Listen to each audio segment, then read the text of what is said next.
जनाब, आप सबको बहुत बहुत आदाब, बहुत बहुत सलाम, बहुत बहुत प्यार, नमस्कार, नमस्ते, सत श्री अकाल, good morning, good noon, good afternoon and very best wishes to all of you. आप जहाँ कहीं भी मुझे सुन रहे हैं, मैं हूँ प्रोफेसर जेठानंद राही और आप देख रहे हैं मेरा यूट्यूब चैनल।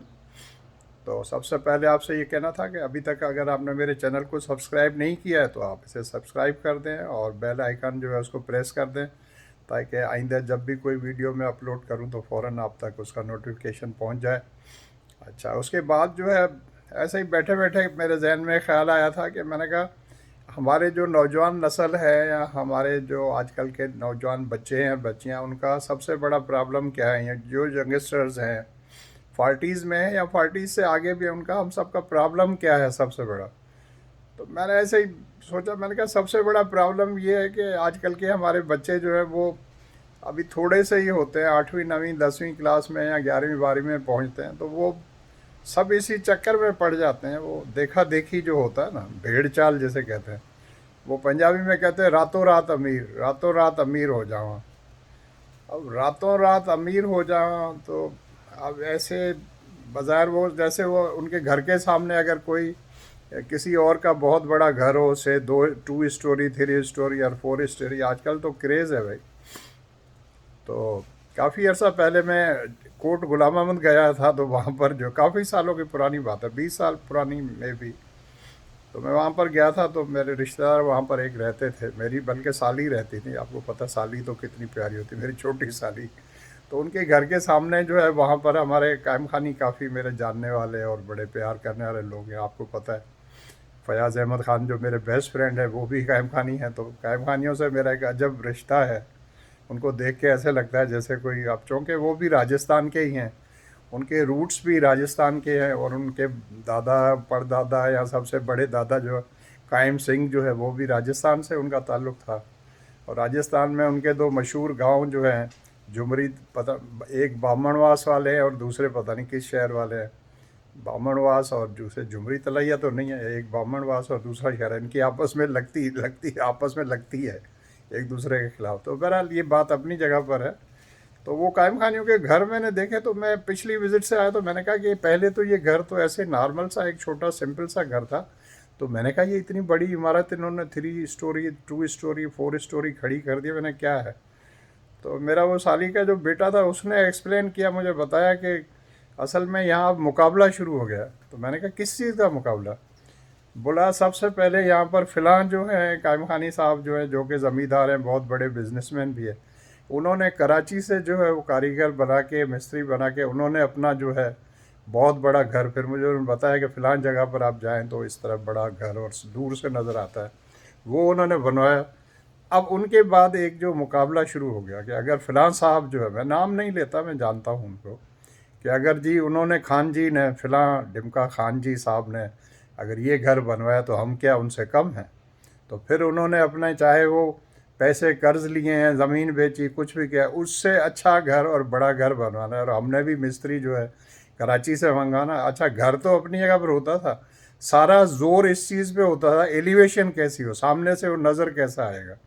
तो ये तो मतलब कोट गुलाम अहमद में मुकाबला शुरू हुआ, जिसका पुराना नाम जैमसाबाद है, और मेरा ताल्का भी है क्योंकि मेरा जन्म जो है डेंगान बुरगड़ी में हुआ था।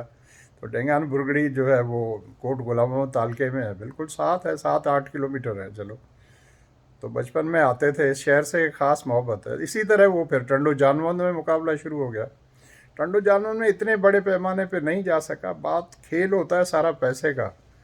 तो जमसाबाद में जो लोग रहते हैं, आसपास जो ज़मीनें हैं उनकी, और फिर कायम खानी है, तो वो बड़े किफ़ायतशार टाइप के लोग हैं, ख़र्चा करते भी हैं कुछ लोग जो है वो अपना उतना ही ख़र्चा करते हैं जितनी ज़रूरत हो, अननेसेसरी वगैरह उनमें ये ज़्यादा चक्कर नहीं है, और चंद लोगों को छोड़कर बाकी लोग गलत ख़र्चा भी नहीं करते। भाई ये बात अपनी जगह पर, पॉइंट पर आता हूँ कि रातों रात अमीर जो है भाई कोई हो नहीं सकता। देखें ना, अब आपकी लॉटरी कोई खुल जाए, अब लॉटरी मुझे नहीं पता, पाकिस्तान में तो मेरा ख्याल है लॉटरी अलो ही नहीं है, प्राइस बॉन्ड है, तो प्राइस बॉन्ड भी एक किस्म की लॉटरी है। लेकिन जैसे यहाँ कनाडा में है, तो यहाँ लॉटरी होती है, एक तो लॉटरी होती है शरीफों वाली, 5 मिलियन, 6 मिलियन, 8 मिलियन।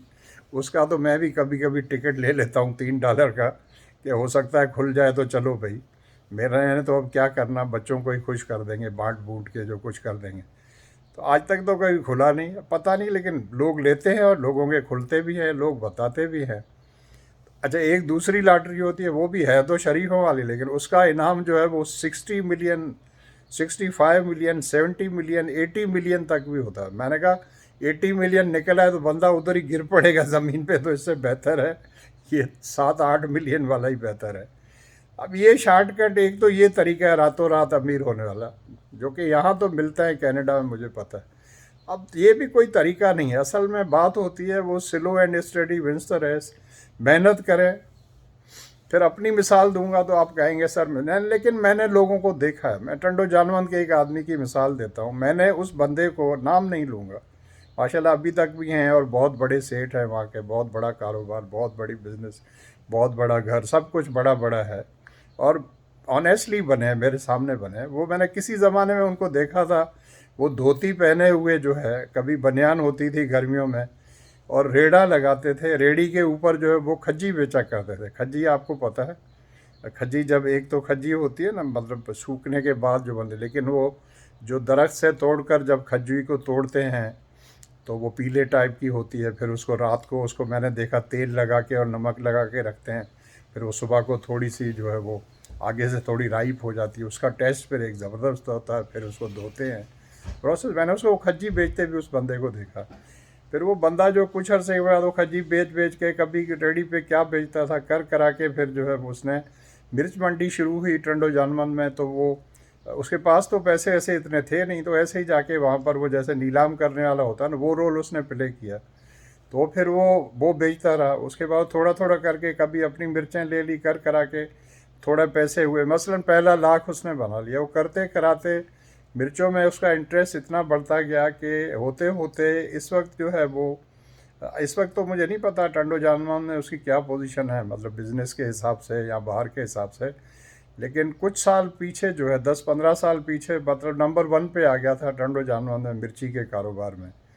और वो बात करोड़ों तक चली गई थी। उस वक्त तो करोड़ों बड़ी बात है, बड़ा बिजनेस। अब इस वक्त मुझे एग्जैक्ट पता नहीं क्या है। मकसद ये है कि स्टेप बाय स्टेप आप चलेंगे, और उसमें अगर आप रिच हो जाए, चाहे वो पढ़ाई के थ्रू आप हों, अपने कारोबार के थ्रू, तो उसमें एक सुकून होता है, एक ठहराव होता है। लेकिन ये बेचैनी जो है हमारे नौजवानों में, 12वीं पास कर ली, अब मैंने अमीर होना है, अच्छा बीए कर लिया, अच्छा बीए के बाद भाई अमीर आदमी कैसे हो सकता है, भाई सीएसएस कर ले, अच्छा सीएसएस करेंगे तो टारगेट क्या है, अमीर होना है।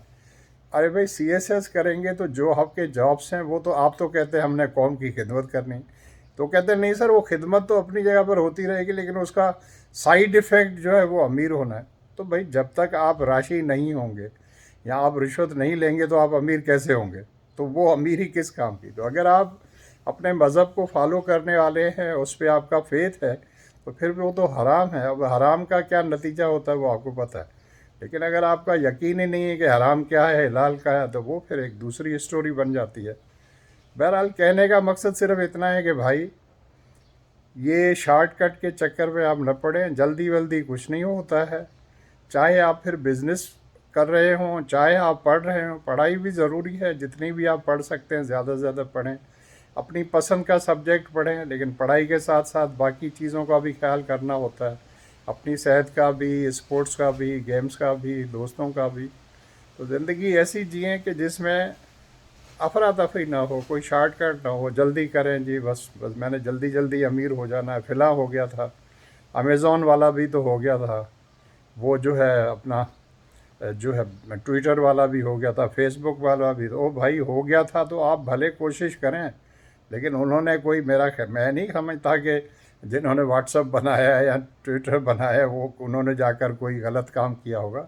तो कभी कभी जल्दी अमीर होने के चक्कर में आदमी गलत लाइन में भी पड़ जाता है, गलत धंधे करने लग जाता है, क्रिमिनल लाइन में पड़ने लग जाता है। तो इसलिए बंदे को शुरू से ही जो है, आप भी अगर किसी को देखें कि ज़्यादा जल्दी है उसे अमीर होने की, तो उसको समझाएं और उसे बताएं कि बेटा जी ऐसे नहीं होता। देखें स्टेप्स रखे हुए हैं ना, पहले आप किंडरगार्टन में जाते हैं, फिर केजी में, फिर 1 में, फिर प्रोसेस करके ग्रेड 12 है, फिर आप आगे उसके बाद जाते हैं, यूनिवर्सिटी की एजुकेशन है, चाहे आप डॉक्टर बने, इंजीनियर बने, आर्टिस्ट बने, सिंगर बने, तो सारी ज़िंदगी का एक ठहराव है। और पैसे जब आने होते हैं तो भाई आते हैं। और सच्ची बात यह है कि भाई पैसे से कोई खुशी या कोई कामयाबी उसको नथी नहीं होता। कामयाब वो लोग भी हुए हैं, फेमस वो लोग भी हुए हैं, पॉपुलर वो लोग भी हुए हैं जिनके पास कुछ भी नहीं था। जैसे मैं आपको मिसाल देता हूँ, इब्ने इंशा जो है मेरे बहुत ही पसंदीदा शायर, बहुत ही पसंदीदा वो कालम नवीस थे, किताबें भी लिखी हैं। मैं उन्हें जंग अखबार में जैसे ही आता था सबसे पहले मैं उनका कालम और उनकी बातें वो पढ़ता था। और फिर आपको पता है, कल 14वीं की चांद थी, कल 14वीं का चांद था, शब भर रहा चर्चा तेरा, किसने कहा ये चांद है, किसने कहा चेहरा तेरा। तो ये है इब्ने इंशा। और फिर इनकी दूसरा जो कलाम है, सब माया है, सब माया है, सब माया है। तो ये भी, तो उनके पास क्या था, मैंने आखिर में पढ़ा था उनके इंतकाल से थोड़ा सा अरसा पहले, तो उन्होंने कहा था कि भाई मेरे पास तो अपना घर भी नहीं है। फिर उन्होंने कहा था कि भाई जितनी सी उम्र हमारी थोड़ी सी होती है इस मुल्क के अंदर, तो उसमें इतनी उम्र में घर क्या बनाना। किराए के घर में वो आखिर तक रहते थे भाई। लेकिन मुझे इसी तरह लाखों लोग, बल्कि करोड़ों लोग उनसे इश्क करते थे, अभी भी इश्क करते हैं। आप उनको पढ़कर देखें कभी इब्ने इंशा को। इसी तरह इब्राहिम जलीस साहब थे, या हमारे शायर हैं पाकिस्तान के, आप बताएं, देखें ना, जोश मलिया आबादी साहब हैं या दूसरे लोग हैं, उनमें कितने लोग अमीर तरीन थे, कितने लोग करोड़पति थे भाई। तो खुशी का और शोहरत का और कामयाबी का पैसे से कोई इतना ज़्यादा ताल्लुक़ होता है। अच्छा, खुद अगर आ जाता है तो ठीक है भाई, लेकिन आप मेरी बात समझेंगे नहीं। सबको चाहिए, जूते होने चाहिए। किसी का, मैं कुछ अर्सा पहले इंटरव्यू देख रहा था, उन्होंने कहा कि मेरी बेगम के पास तकरीबन इस वक्त घर में जो 1000 जोड़े मौजूद हैं कपड़ों के। My goodness, 1000 dresses in a house, कहाँ रखे होंगे। जूतियाँ जो है वो भी कह रहे थे हंड्रेड्स में, पता नहीं कितनी है। तो 1000 जिसने जोड़े रखे हुए हैं तो उसने भाई बांटे कितने होंगे। तो ये तो कोई बस मर्ज़ी है। अगर आपको अच्छा लगता है तो ठीक है। Thank you so much. अगर आपको आज आपको बात अच्छी लगी है, अपने दोस्तों से और रिश्तेदारों से इसको शेयर करें।